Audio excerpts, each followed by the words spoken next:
No, I'm tempted to do it because I actually have some ideas where I'm like, that could be really cool in the Last of Us game. Oh, $5 from $5 from Jaegerbomb 2. Only commie mainstream lovers woke BS like Last of Us 2. If you can watch 40K's Hell's Reich, it's a breath of fresh air in this toxic Hollywood sea. I'll check it out because I know Astartes was really good, so I'm kind of in the mood to talk about, well, not talk about, watch some 40K stuff. No, saving the piece of shit. Well, that's the thing. I had some ideas. I had ideas. Like, one of my ideas would be that Abby wouldn't be trying to kill Ellie. It would be the opposite. She's trying to help her. And, like, it would basically be Abby and Ellie have to, like, get back to Jackson from Seattle. It's rough right now, but the idea would be that, like, this is, like, work in progress shit, 'cause I don't even know if I'm really going to do it as a video. I might just talk about it here, and that'll be the end of it.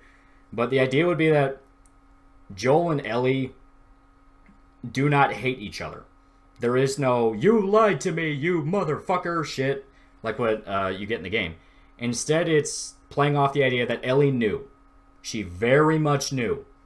It's like, you did something. I don't know exactly what you did, but you did something. So, from there, they end up becoming, like, a lot more clingy. Like, they're a lot more, like, tight. Because they both know there's a serious thing they need to talk about, but they don't want to think about it. So they're pushing it away as much as possible, and they're kind of just like, but we don't want to lose each other. We don't know if this argument will split us apart. And from there, you can have all the shit with the Fireflies and them going after Joel. But my big difference would be that Joel does not die in the cabin. In that cabin where they beat him with the golf club, he does not die, and it's not Abby that does it. Abby's holding Ellie on the ground. Manny's the one that beats Joel, because Manny will be the guy that will be your like, man, I really hope this cocksucker dies. He'll be the bad guy. And basically they kidnap Ellie and they take her to Jackson. You know, because they want to do the cure thing again. They want to scoop her brains out and make a cure. But the big point will be that not long after they get her, okay, I joined and I hear someone about beating something. Yeah, I'm trying to talk about like how you could have turned Last of Us 2 into a better game. But essentially, they get Ellie into Seattle, and they're testing shit on her. They're seeing how her blood works, trying to rebuild the data they lost after the Utah incident. But I'm thinking that, once again, since you kind of supposed to hate Abby's friends, the idea would be that Manny wants to just kill her immediately and take her brain in the hopes of making a cure. But Mel would be the one to point out, if we just kill her now and we fail, we lose everything. Pointing out the fact that it's kind of a massive plot hole to just want to kill Ellie in the vague hope of getting a cure. So instead they come across the idea of, if we forcibly impregnate her and have her give birth to children, we can experiment on those children and ideally get what we need from one of them. You know, we'll kill somebody that barely had a chance at life versus a 19-year-old girl. And that can be the point where Abby is like, what the fuck? We're not doing that. Like, no, we are not doing that. And that's what makes her want to get Ellie out. And, breeding hole. Yeah, basically, it's a thing where Abby's trying to keep Ellie from getting raped. Meanwhile, with Joel, he wakes up and it's like 3 months after. 3 months after the incident. That's very important. You're very evil, my dude. You do what you have to do. But Joel wakes up 3 months after. And Tommy explains to him, also make Abby not manly She-Hulk. No, she would be sexy She-Hulk. But Joel wakes up and Tommy explains everything. It's like, hey, you got attacked. They took Ellie. We got to go find her. You know, we've been trying to figure out who they are. And I'm thinking one of the points can be that they kidnap one of the WLF guys. Tommy beats the shit out of him and actually takes him. And for 3 months, they've been trying to get him to talk. But he's a trained soldier. He doesn't crack that easy. Well, Joel wakes up from his coma and he's like getting up and moving around again. And the thing is, Joel doesn't think Ellie's alive. It's been 3 months since they took her. So he's under the full assumption they took her, they killed her. She's already dead. So Last of Us 1 teased that Joel did some really fucked up things. He killed a lot of people. You sometimes see what Joel does when he's by himself. So the idea would be that this is Joel not giving a single fuck anymore. He is done. Any humanity he has left is dead. So the scene where they get the information from the guy, you know, they torture him, can literally be I'm thinking the guy can be like a cage or something. They have like a jail, you know, town jail, that kind of thing. Because it's blatantly trying to be like a Western. Well, the idea can be Tommy explains to Joel. It can be one of those segments where you're walking down the hall and Tommy's giving exposition. And Tommy can make a point of, this guy will not talk. We've done so much shit to him and he just does not talk. So Joel is just dead quiet the entire walk. And that's the big key that something's wrong with this dude. And I'm thinking you can get to the door, and it can cut to a cutscene here, where Tommy's like laying his back on the door and he's saying like, we've done all we could, he will not crack. Maybe seeing you can get him cocky, something like that. Tommy will be like, I'm sending you because you're the last option we have. Joel doesn't says a word. He just opens the door, walks inside. You see you see like a clip of the guy like on the chair. He's bruised up, he's beating, but he's kind of got like a cocky smirk. Like, haha, you're not going to crack me. Then you just cut to the outside with Tommy. And I'm thinking Maria, his wife, can come in. And they're talking to each other. And Maria can be like, something's wrong with Joel. I really don't like you getting involved with this. And Tommy can say something to the effect of, dude, we do what we gotta do, you know? We gotta make them pay for this. And all you hear is the guy screaming. He is screaming. He's crying. He is begging for his mother. Like the most agonizing shit you could ever hear a human being scream. And then it goes quiet. And Joel just walks back out covered in blood. And he says, I know who they are. And that's when you can cut to them explaining who the WLF are and all that. Because the idea would be, the salt must flow. I pay $120 for this already. It's already sounding better. Well, that's the thing. The idea would be, it does do the redemption versus dissent thing, like what the game tries to do. But the idea would be that Abby's earning redemption by saving Ellie. You know, to Abby, she needs to save Ellie. Because one of the points I had was, you keep the WLF, you keep them being horrible human beings that are committing genocide on factions they don't like. And the big twist will be that the Scars, the cultists you're fighting, are absolutely innocent. They are not monsters. They're not violent. They want to be left the fuck alone. You can sort of have like a Pascal's Village moment where this faction you've been fighting as Abby for like a few hours at this point is like, will you please leave us alone? And the idea would be that Abby and Ellie are bonding. They're becoming friends. And there's a there's a big twist with Ellie that I'm tempted to say right now, but I'm also tempted to be like, if I do make a video about this, I don't want to spoil it I don't want to spoil it yet. Maybe I'll get too excited and say it. But the idea that Abby went through some really bad shit. Like, I'm thinking a big key can be that she's a bit older than what you see. Where pregnant Ellie's a pre-order bonus. Okay.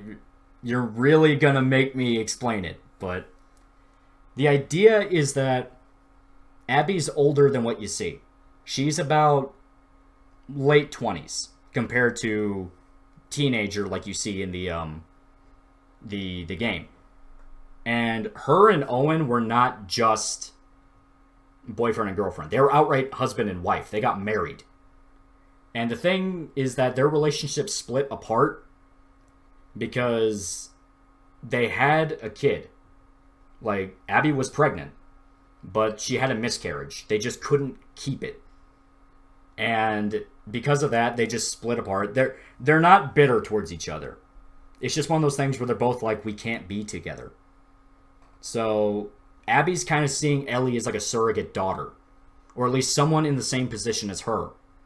And she cannot let her go through this. Like, it's fucking with her. Because another point I wanted to make is, Abby is dumb. Like, she's actually dumb in story. Nobody really treats her that seriously. She's the big dumb brawn you bring in to fuck somebody up. But this is the first time where she's really taking charge and saying, we can't do this. Like, we can't do this. This is fucked up. This is evil. And nobody's listening to her. Because to them, it's like, well, it's not about morality. It's about doing what you need to do. And it's finally what triggers Abby into going rogue and saying, fuck you all. And from there, she'll discover more and more about how evil her faction is. Like with the genocide, the war crimes. And that's what makes Abby so willing to kill them. Where it's like, you stole everything from me. You made me do fucked up shit, and for what? Like, that's kind of the thing. That's Abby's whole arc. She's trying to regain the humanity she lost. You should rename yourself to the evil almighty Loli. It's not even that evil. It's like, Last of Us is already pretty depressing. What are we talking about? I'm talking about ways you could have made Last of Us 2 better. But another plot point, and I danced around it long enough, and basically the twist in the game will be Abby breaks Ellie out. Loli's saying the F word a lot. I thought this was a Christian Q&A. Yeah. But Abby breaks Ellie out. She sneaks her out of the hospital because it gets to a point where she's like, I can't do this. Fuck this. I'm done. And they start running. Well, the WLF start trying to kill them because it's like, well, fuck, we gotta get them back. Like, get them back. Get them. Kill them. So, there's some weird ass shit. Yeah. But basically, I'm thinking there's a point where Abby and Ellie are dragged into like a drama scene, like a scene where, you know, they have to run away from like a turret shooting at them or something. And I had to make it a point that it's been 3 months. Like, Abby's been like kind of, she's been torn about this for 3 months. And that's where you can get segments with her fighting the scars, and she's slowly starting to realize the WLF are just horrible human beings. So when she finally breaks Ellie out and they start going on the run, I'm thinking that they can get knocked into a river or fall into an ocean. Something to transition them into being captured by the Scars, the cult. And that's when you find out that, oh shit, the Scars are actually really good. They're really good people. They're literally just being genocided by this horrible, borderline fascist military cult. And I'm thinking that, because as stated, it's a lot like Pascal's village. When you find out, oh shit, you know, Pascal and his robot friends are really nice. And then that's where you can find out that, yeah, Ellie's pregnant. They successfully knocked up Ellie. And she's about 2 months along now. And this is what really pushes Abby into, fuck this. And she is completely anti-WLF. And I'm thinking there can even be a part where she even outright says, if I ever see any of my friends again, I'll kill them myself. Like, she's done with them. So, yeah, evil military cult will definitely use turkey baster by now. Yeah, as stated, she's like 2 months along at this point. So, that's Abby's whole arc. She's essentially playing the role Ellie did to Joel. Where I'm thinking Ellie is completely broken. She is closed off, traumatized. She doesn't want to talk anymore. This is what really got her. Where almost being raped by David in the first game was bad. This is worse. And Abby's whole segment with Ellie is about her trying to get Ellie to live again and be human again and look at the good parts of life again. It's the optimistic part of the story. And Joel, it's the exact opposite. Every time Joel does something, it gets more and more violent. And it gets worse and worse, and this reimagined game will get so much attention on Rule 34. Yeah, sadly. But it gets worse and worse, and it gets to the point where Joel is just outright committing war crimes. Like, he's torturing people to death, that level of shit. And yes, I do think that Seth, the bigoted bartender, needs to show up. Because I think that'd be funny. So Joel on fire. Basically, yeah. And that's kind of the idea I've had so far. Joel is going Captain Walker. Yes, but he's intentionally doing it. He knows what he's doing. So that's kind of the thing I'm wanting with it, where Joel is knowingly getting worse, and he just doesn't care anymore. Like, he lost the one reason he's staying alive. So the sad thing is, there's so many ways I've seen people say it can improve the story. It makes you wonder how they did this in the worst way possible. Well, it's because Neil Druckmann, he's not willing to hear other ideas. It's his ideas or no ideas. Because what I listed are just fucking, it's just fucking shit I thought about like over the course of like a week. That's about it. And with Joel starting to collect skulls for the Skull Throne. No, I'm actually thinking that has anyone ever seen Sicario? Is Spec Ops: The Line on Steam? Yes. But if anyone's ever seen Sicario, do you remember how the thing with Alejandro ended and the cartel leader? Because I'm thinking that can be how Joel kills Manny. Where, because I'm thinking, yeah, you keep a lot of the stuff that tries to humanize the WLF. You're still absolutely like, man, fuck these people, I want them to die. But there's at least setups. So the ending with Joel is that he's in the WLF space. He infiltrates it, he breaks in, he does something. And he's in Manny's room. And I'm thinking that it can be like Manny comes home and he finds his grandfather, his old-ass grandfather, just sitting there with Joel. And the grandfather has no idea who the guy is. He just thinks he's a newcomer.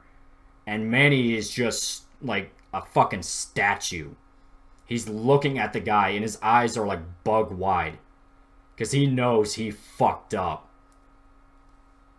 So Joel's an apocalyptic Trevor. Well, no, Trevor's crazy. He has a point. Like, Joel, he's doing everything he's doing for reason. He knows what he's doing. Trevor does whatever the fuck he wants. But yeah, so it'd be like an ending of Sicario. And I'm thinking Manny can have more family than just his grandfather. It can be like his grandfather, his girlfriend, his little sister, stuff like that.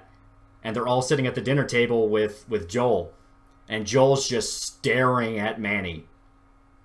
Because this is the point where the facade that Joel had. Because I'm thinking, yeah, you can show a scene where he's like talking to him. And he's being nice. And he's being very manipulative. But that's the point where it just completely... It falls. Like, if anyone... another good reference is the scene in Inglourious Bastards, where Christoph Waltz is talking to the guy hiding the Jews in this basement. And he's starting off very nice and pleasant, but as soon as he gets to the point, he shifts. And he's like, you're hiding enemies of the state, aren't you?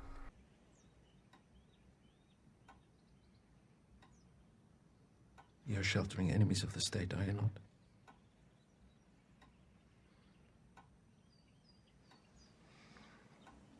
Yes.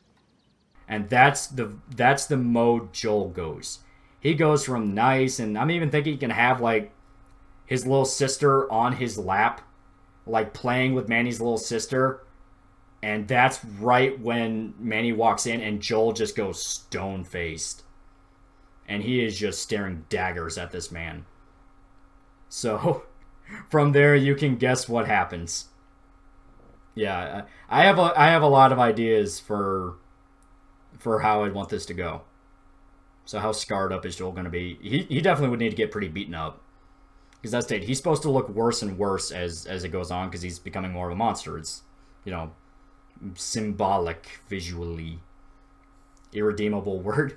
Yeah, and that's the thing. This is the point where you understand that, to be honest, would it not ruin Joel's to have him act like that? Then again, losing Ellie would make him lose his stuff. Well, that's the thing. The Joel you saw in Last of Us was pretty bad. But Ellie made him a better person.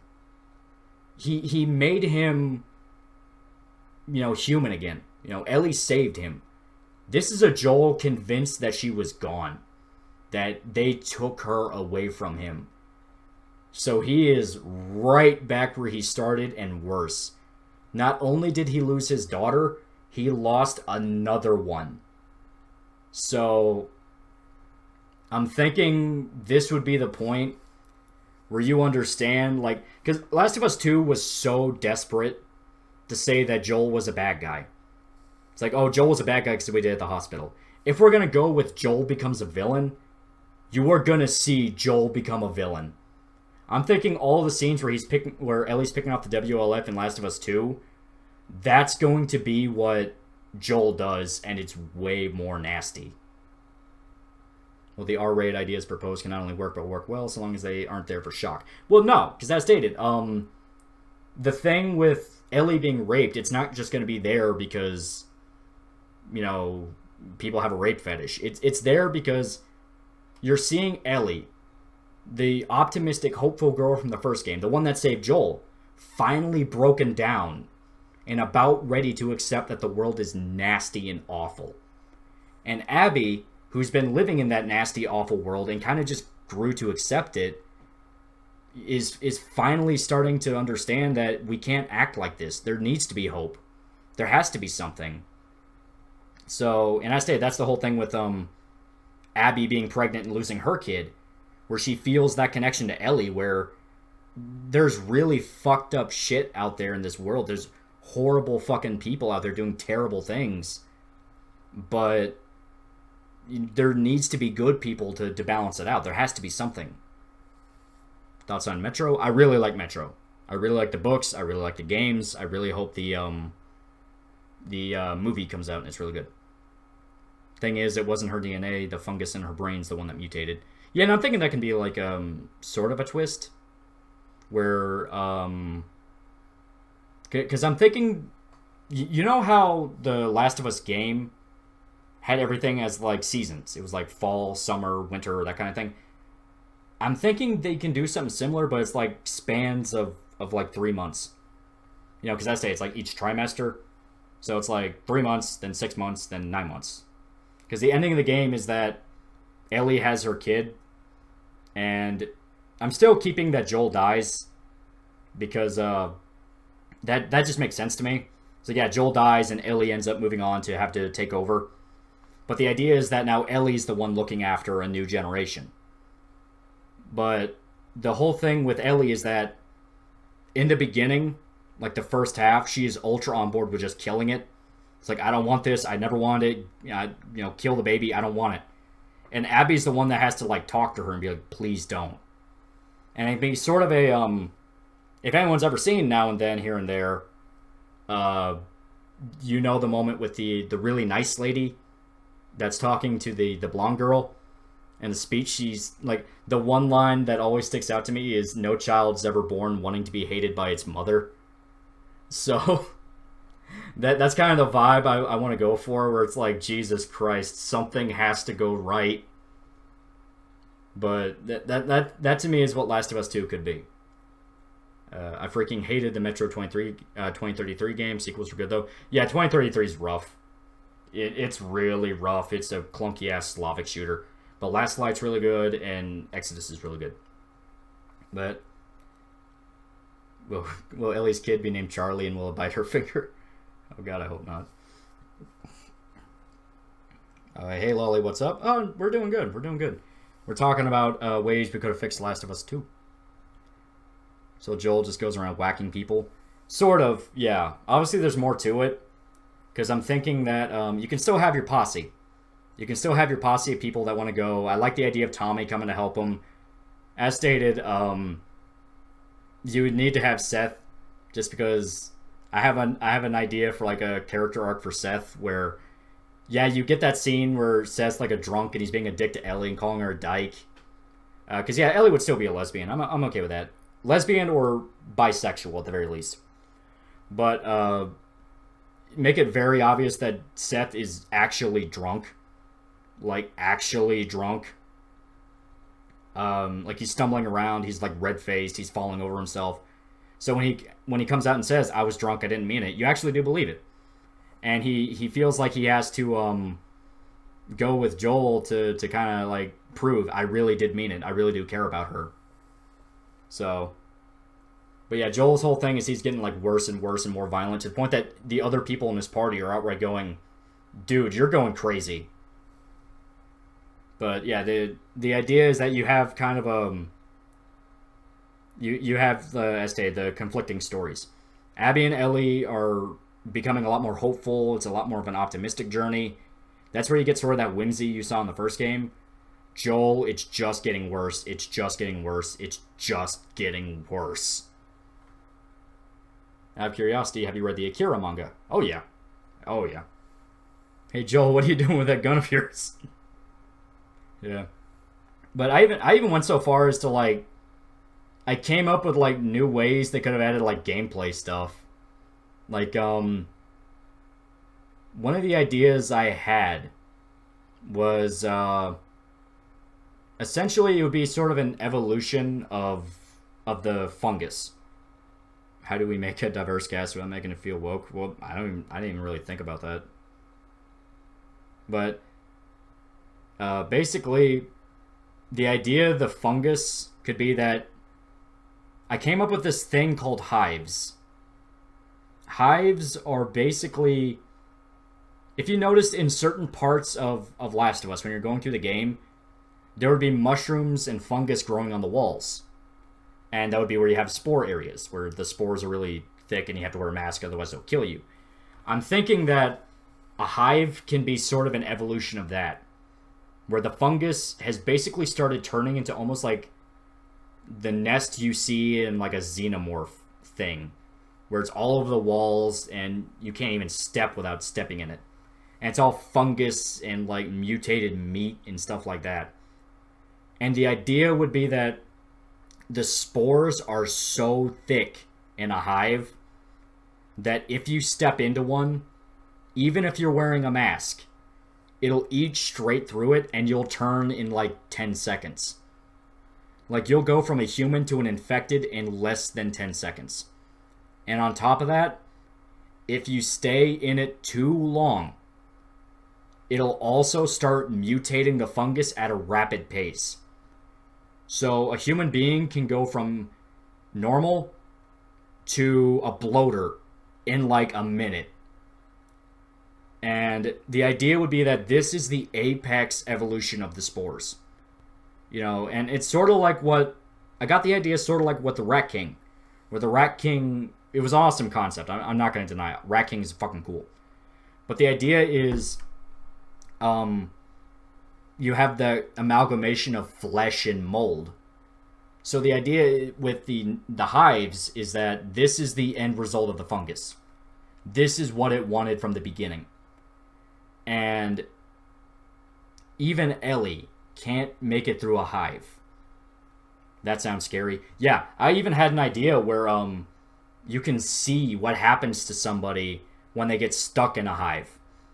Like, the idea is maybe, like, Ellie and Abby are running away from slavers or something. I don't know.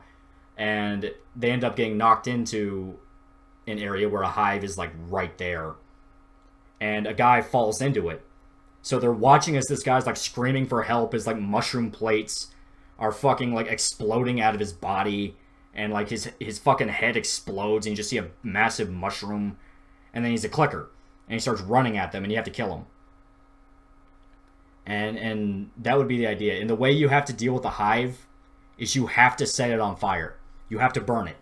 So you have to use Molotovs, flamethrower, whatever you can, set it on fire. And when you do that, every infected in the area is made aware. And they come for you. So it's this thing where it's almost like a hive mind with the infected. Maybe add a flamethrower, Molotovs. Yeah, exactly. That's the idea.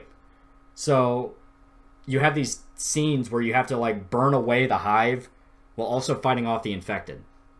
And it can be sort of a juggling thing where on one hand, you get more maneuverability in a fight. You know, you burn away the spores so you're able to walk around and move. But at the same time, there's more infected running at you. Infected making a hive. Yeah, the idea is when an infected ages enough, when they've been old long enough, their body just melts down. They turn into almost like a protoplasmic fungus. And they start growing on the walls. And start spreading. And from there, they release spores. And the more people that get stuck in a hive, or the more infected that get stuck in a hive, the more they rapidly age down, and the fungus eats at them, and they turn into more material. So it's sort of like a... So Days Gone when the fungus got you. Yeah, sort of. Maybe the military is the threat too, like the world's about to be scorched. I don't know if I do that. Because the military, they just run quarantine zones. I'm thinking it wouldn't really involve quarantine zones, except as maybe a stop. Like they go through a quarantine zone. Because I'm not really into the idea of the military being the bad guys. That's used a lot in zombie tropes. Jeez, Maze Runner levels of horror there. Yeah, well, I just think it'd be awesome. Sounds like the Flood. Yeah, sort of. I like the idea of, like, a guy gets kicked into a hive, and he's filled up with spores so much that even though he's still sort of sentient, he's, like, turning into a bloater or a clicker. And, like, even though the mushrooms are, like, exploding out of his flesh, and he's, like... And spores are, like, eating away at his skin, and he's turning into a zombie, he's, like, begging for help. I just think that... I just think that would be fucking metal. And it would even lead to, like, sequences towards the end, where the big sequence I had at the end would be that Ellie is, like, 9 months pregnant. As stated, this is towards the end. And you have to walk through a hive to get to where you need to go. You have to. You don't have a choice. And as you are fighting through the hive, like burning it away, clearing out the infected, Ellie starts having contractions. She starts going into labor in the middle of the hive. So while this is going on, you have to juggle like 3 things at once. I just think that would be something to where it's like, oh fuck, what do I do? I really do like your season idea with the trimesters. You kind of see Ellie over the course of that time go from hate to love towards baby. Well, yeah, that's the idea. The idea is she warms up to it. You know, and she doesn't want to kill it. You know, it's a thing where in the beginning she was traumatized. And it's like, I don't want to get rid of it. She's not thinking. You know, she's traumatized and her mind's trying to piece itself together. Wouldn't the kid be immune? I'd leave that up to interpretation. Because I'm thinking the ending scene can be the farm. You know, you have the farm like in Last of Us 2. But it's Ellie playing guitar next to the baby. And you get end credits. Current objective, survive. Loli, chill, what the fuck? Why are you so dark? I don't even think it's that dark. It's not that bad. It's not like I'm saying the baby becomes a zombie and eats its way out of Ellie. Like, Jesus. This is apocalyptic world at Planned Parenthood. So Lori, but better. Yeah, basically. Maybe show cities being burned and bombed by the military in the background. I can see that as, like, why they have to go certain directions. Like, the military or the WLF start taking more territory. So it becomes more of a problem avoiding war zones than the zombies. They did that in the Dawn of the Dead remake. Exactly, and I'm not interested in that. I actually want it to be like a hopeful ending. Ellie needs a happy ending. Like, Ellie needs the good ending. She needs the ending where, not so much happy, but bittersweet. Because as stated, Joel will still die. But the idea is for Ellie, things will be okay. Hey Loli, did you watch Gender Blue? I'm getting started on it pretty soon, but I'm going through a whole bunch of stuff right now. Hey, don't have time to hang out, but I just wanted to pop in and congratulate you on 25K. I remember finding you in the comments of some videos and really agreeing with what you said. Oh, thank you very much, JMed Mashups. That's really nice of you. Happy endings cost extra. Yeah, the idea is a lot of people died to bring Ellie home. But what about Abby? I'm still torn whether or not Abby dies. Because on one hand, I would sort of see it as Abby can die getting Ellie to Jackson, and it's sort of her dying a death she would want, where it's like, I'm leaving, but you have hope. Like, you have your baby, so go. You know, sort of that thing where not so much a sacrifice, because I'm thinking the idea is she's bleeding out and is with Ellie, but the idea is she gets to die happy. She dies, you know, she dies knowing that Ellie will be okay. And I'm thinking Joel can die without ever realizing Ellie came home. You know, it's sort of a one last, like, oh, fuck moment. Like, Joel can die still convinced Ellie died. I'm torn on that. I'm not really sure. But, like I said, this would have to be something I'd really have to, like, dig through and really flesh out ideas. I'd have to, like, actually dedicate to it before I commit. Redeeming Abby, you madman. That's the thing. I see Abby and all I can think is, like, man, you could have done her, like, way better. And I'm hoping the idea is, yeah, Abby's actually good now.